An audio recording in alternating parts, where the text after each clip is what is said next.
This is the Sergio Rodriguez Show. Welcome back, everybody. Pleasure to have everyone back here. Joining me right now, the Associate AD at St. John's University, Mr. Dr. Dave Masur. Thank you, Sergio. Pleasure to be here. You know, all this time I thought you were the winningest active Division I coach, but you just told me that you're number 2 now. What the hell happened? Yeah, no, the coach of Maryland's done a great job, and he's been there a long time, and he's continually to be ahead of me. So. The coach at Maryland. Okay, but here's my question. What's your record against this coach from Maryland? At one point, I was 3-0. Unfortunately, it hasn't gone so well since then. So let's leave it at that. Okay, all right. Okay, we'll go from there. Big week at St. John's. Rick Pitino, you got your man? So, you know, as I'm an associate athletic director, but the hiring of Rick Pitino was well above my head at St. John's.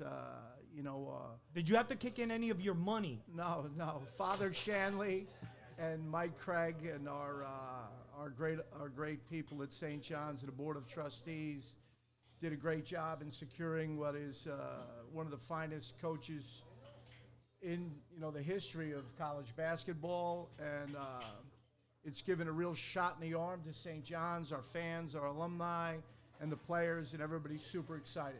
4 days in a row, St. John's was in the back page of the New York papers. Now, I don't even know who reads newspapers anymore other than me, but it was there, and that's important for the largest Catholic university in the country. Well, those back pages end up on Twitter and Instagram, so I think we're in good stead in that regard. At what point did you realize it was going to happen? I really didn't have any insight into that, to be honest. As I said, that's that's taking place above me, so I really didn't know. I just heard the rumors like everybody else. Those things happen, tight to the top, and everybody's just super excited at St. John's. When you get a coach like Rick Pitino to come in, does it help the other programs? Like, will the soccer program benefit from having essentially the Pat Riley of college basketball? I think, yes, all the programs will. It's going to bring a lot of attention to our school, and I think it's just going to take some time. As Coach Pitino's got to get his feet wet. Manny, we don't have time, right? Pitino said it's happening right away. I don't want to hear no time, or I want him out too. Time in my world is a couple months. Oh, okay. Time in your world maybe 10 years, sir. No. Well, listen, I've suffered a lot with basketball. I'm a Knick fan. I'm a St. John's fan. That alone should qualify me for sainthood at St. John's. My son shares your same sentiments. He's unfortunately born into a love for St. John's basketball and hasn't reaped any rewards over the years, so he's really excited about the new opportunities. Speak to me about soccer in New Jersey. We're in Harrison, New Jersey, one of the hotbeds of soccer, just like Kearney is, right? The Ironbound section. Yep. You've recruited hundreds and thousands by this point. I mean, you've been coaching soccer. What year will this be where you're a head coach at the college level? I really never discussed No. it. We need to discuss it. I'm not going to discuss it. I've been doing it a long time. I got a lot longer to go, and I'm really excited about my team. 34 years? 34 years, your wife just said? Okay. Probably a little bit longer, unfortunately. Okay. So the players that you've recruited out of this area, give me some names. Give me some. It's been a wide variety, but out of this area, as you know, it's kind of Tab Ramos, John Harkes, Tony Miola as kind of the mainstays. All those guys play. Claudio Reyna, who's been in the news. Why has Claudio Reyna been in the news? He's been in the news about the national team, and Claudio has been a great player for the United States. He's ended up being a great general manager in the league, and everybody runs into bumps in the road, So Claudio and his son, they have little bumps in the road, and we all have to kind of move past that. And I think that's something that's important for all of us to see. And I don't like the way the media has created it into an absolute circus. So my well wishes are for Claudio and Gio, and for the United States soccer to move beyond that and the reporters to move beyond that. When you look at the soccer landscape in the United States and you talk about the national team, we are a country of 350 million people, but we struggle at the World Cup level. And when I mean struggle, I'm talking about in terms of winning it all. And okay, what can be done? So really a lot is being done, and a lot of the credit over the development of soccer on the professional level goes to Don Garber, who's the Major League Soccer, president and CEO over the last 20 years. We have now 28 to 30 MLS franchises. We have youth academies. We're selling players overseas. More players are going overseas. It's an open marketplace. You can make the same case for Holland. Like Holland hasn't, although they beat us in a World Cup, hasn't been back to a World Cup semifinal. Well, they were at a final. I guess they lost to Spain in the final. But a lot of countries struggle. Italy didn't qualify for the World Cup. So, this is a problem that exists all over the world. The problem that exists here is that soccer is not in the real culture of America and how we grow up and play. There was something I read actually this morning where they said the only soccer that's being played in the streets is being played in Brazil, Argentina, and Uruguay. And that's why Italy is no longer any good in soccer. Well, that's because we have cars, so we get hit by cars. They don't have cars there. So. Something along those lines.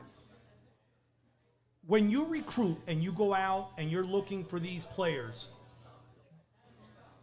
teams now with the transfer portal, it has affected the way you guys in college recruit. And we're watching the NCAA tournament now.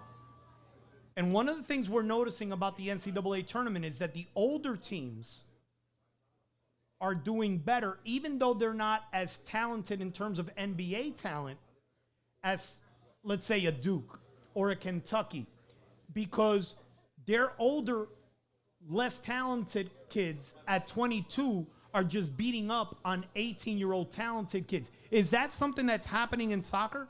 So I think in soccer, just like all the sports, the transfer portal is a big thing. Kids are transferring in. COVID had a big effect on that. Every kid gets another year because of COVID. So like at St. John's, we'll be bringing in some grad transfers, and everybody's doing it. Lacrosse is doing it. All the sports are kind of doing it. But in answering your question, some of those teams that are older or together, you build some connectivity when you're together a while.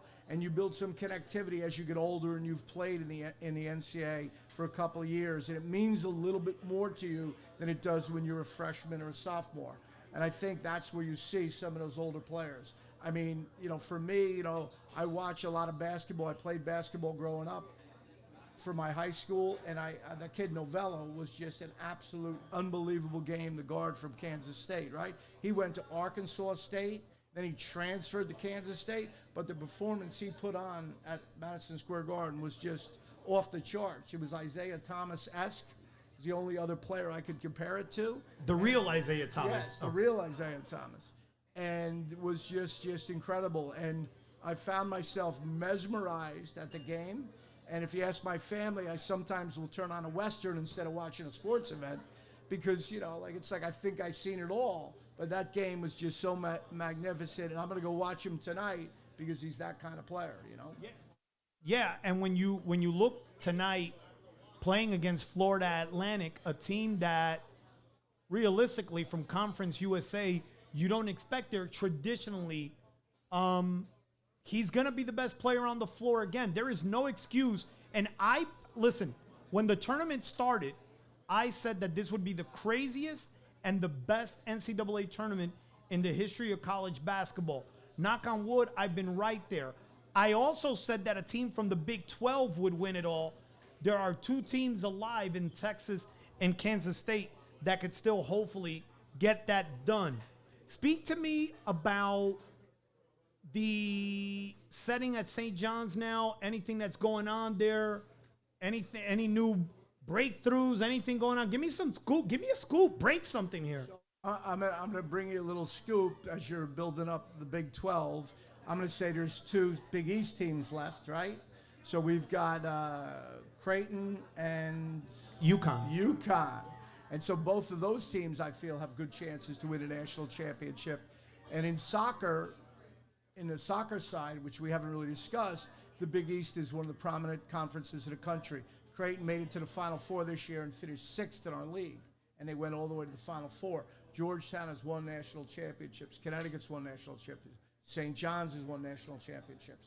Providence has been to Final Fours. Creighton's been to Final Fours. So the Big East is really dominant in soccer and in men's basketball and women's basketball right now. Dave, you are the man. I appreciate you swinging by. You're like a celebrity when you walk these streets, right? All the soccer people recognize you? No, not so much. I think my mic went down. Yeah. Not so much of that, but my grandmother lived on Davis Avenue, which is right here in Harrison. So I spent a lot of years here hanging out and going to the church down the road. So I'm a little comfortable in this area. Going to the church? Of course, come on. Gotta pray for our success here, Sergio. You got to pray for St. John's, I'll tell you that. Go to the chapel on campus. Go to the chapel on campus and pray that we are in the Sweet 16 next year. Very soon, very soon. That was Dave Masur, the Associate AD at St. John's University, joining us right now.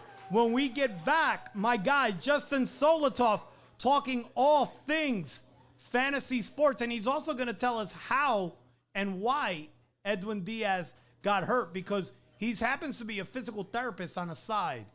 You've been listening to the Sergio Rodriguez Show. This is the Sergio Rodriguez Show.